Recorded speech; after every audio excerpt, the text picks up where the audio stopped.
गिरिडीह नगर विकास एवं आवास विभाग मंत्री सुदीव्य कुमार सोनू ने रविवार को झंडा मैदान स्थित विवाह भवन से नगर निगम अंतर्गत 45 योजनाओं का शिलान्यास विधिवत रूप से किया।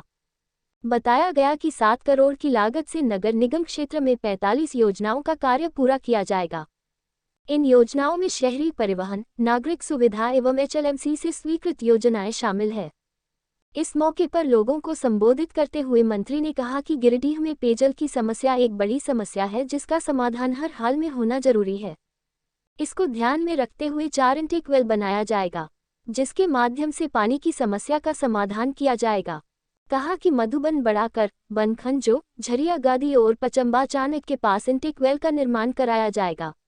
इन्होंने संवेदक को साफ शब्दों में कहा कि कार्यों में गुणवत्ता पर विशेष ध्यान दिया जाए, वही तय समय में कार्यों को पूरा किया जाए ताकि जल्द से जल्द लोगों को योजनाओं का लाभ मिल सके। मौके पर DC रामनिवास यादव, उपनगर आयुक्त प्रशांत कुमार लायक, सहायक उपनगर आयुक्त अशोक हंसदा, JE सोनू रजक, वसीम फिरोज सहित निगमकर्मी मौजूद थे।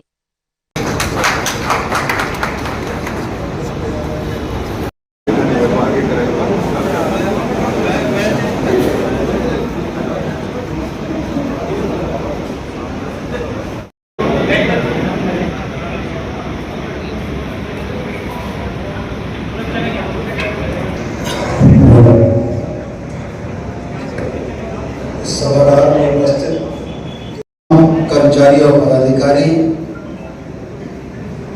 लगभग 6 झारखंड राज्य भारत मंडलांतर्गते मम सकुटुंबस्य।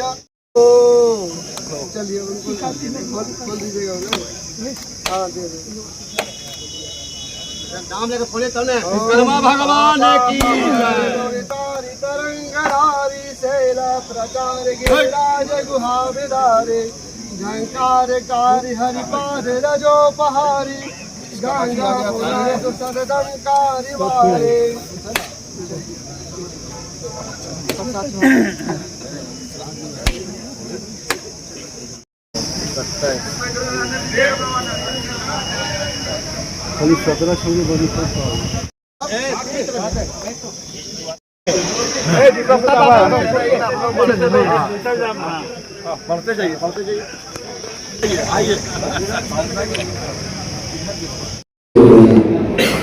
चुनाव के दौर में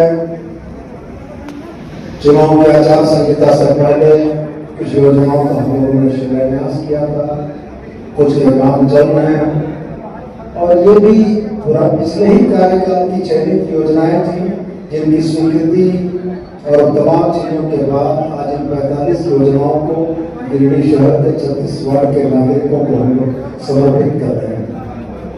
आपने देखा होगा गौर करके इसमें सबसे महत्वपूर्ण योजनाएं पेयजलापूर्ति की थी, HYDD की थी, क्योंकि मेरा यह स्पष्ट मानना है कि 2005 में बना हुआ गिरिडीह शहर का पेयजलापूर्ति योजना आज अपना डिजाइन लाइफ पूरा कर चुका है।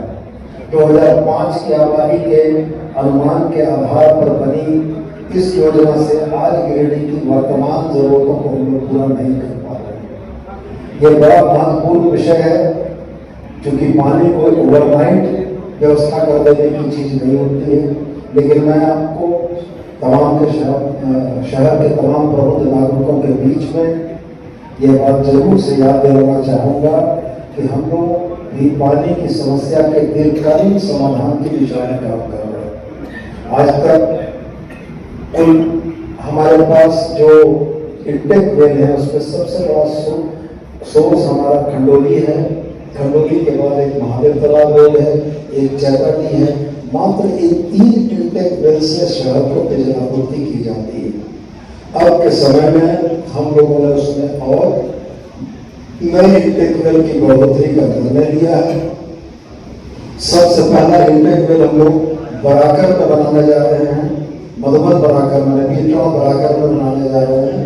वहां से पानी उठाकर कोल्डिया के इलाके में जो पानी की बड़ी समस्या है, इसके समाधान का प्रयास कर रहे हैं।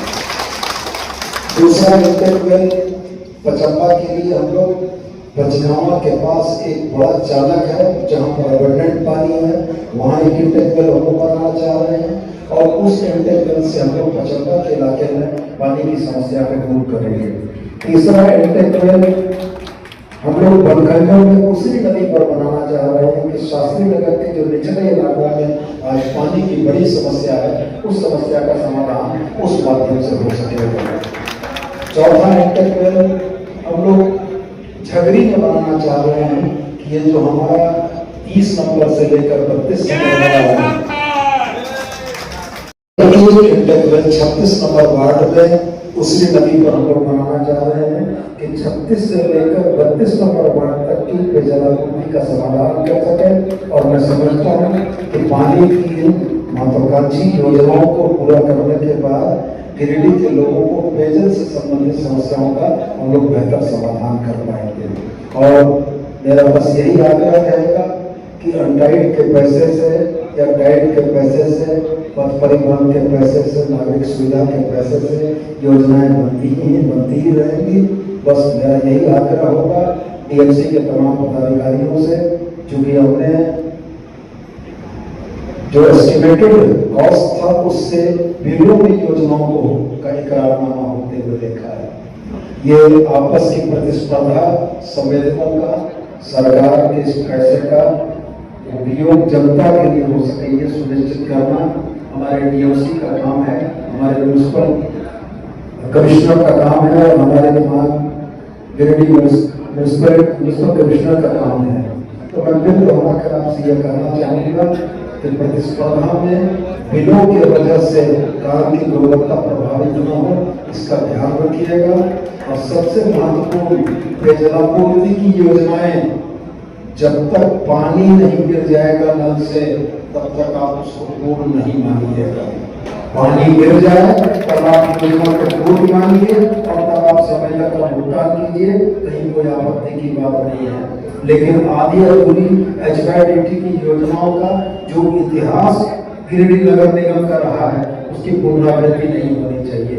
मैं एकदम आपको इस बात की सख्त ताकीद करता हूँ कि इन बातों को देखना है। PCC कमजोर ढलेगा तो भी 4 साल चलेगा, लेकिन HYDT की योजना अगर पूर्ण नहीं होगी और उससे पानी नहीं निकलेगा तो सरकार का पैसा बर्बाद करना कहीं से भी उचित नहीं है। तो मैं अपने सभी नागरिकों से भी यह अपील करूंगा कि जिन योजनाओं के क्रियान्वयन में आपको लगता है कि संवेदक के द्वारा या निगम के पदाधिकारियों कर्मियों के द्वारा भी कोई अगर अनियमितता या कमजोरी बढ़ती जा रही है तो आप मुझको, DC साहब को, किसी को भी फोन से अवगत करा सकते हैं। हम आपको यह आश्वस्त करते हैं कि योजनाओं को गुणवत्तापूर्ण और समय पर बनवाना और लागू कराना सबसे प्राथमिक दायित्व होगा। इसमें हम लोग कोई कोताही नहीं बरतेंगे। तो आज 7 करोड़ की योजनाएं हम लोग गिरिडीह शहर के लोगों को शिलान्यास के माध्यम से लोकार्पण करते हैं और उम्मीद करते हैं कि अपने समय पर योजनाएं पूर्ण हो और इसका लाभ जनता को मिले। बहुत बहुत धन्यवाद। ये खुशी हो रही है कि मेंडिस में पानी की योजनाएं हैं, HYDTs बन रही हैं, कुछ चापाकल जो बने हैं उनको ठीक किया गया है। बहुत सारी योजनाएं जनोपयोगी उसमें देखी है, मेनली जो रिलेटेड है पानी और हेल्थ से रिलेटेड वही मूलभूत समस्याएं हैं। उनको सरकार के सौजन्य से, सरकार की सहायता से, सरकार की योजनाओं को इस गिरिडीह की गति को उतारने का हम प्रयास करेंगे। माननीय मंत्री जी का आज इस कार्यक्रम में आने के लिए मैं उन्हें बहुत बहुत धन्यवाद देता हूँ और मैं स्वागत करता हूँ, साधुवाद देता हूँ कि आप कार्यक्रम में आए और आप सभी आपकी बातों से हम आपके डायरेक्शंस को हम पूर्ण करेंगे और रास्ते को बताने का कोशिश करेंगे। Thank you.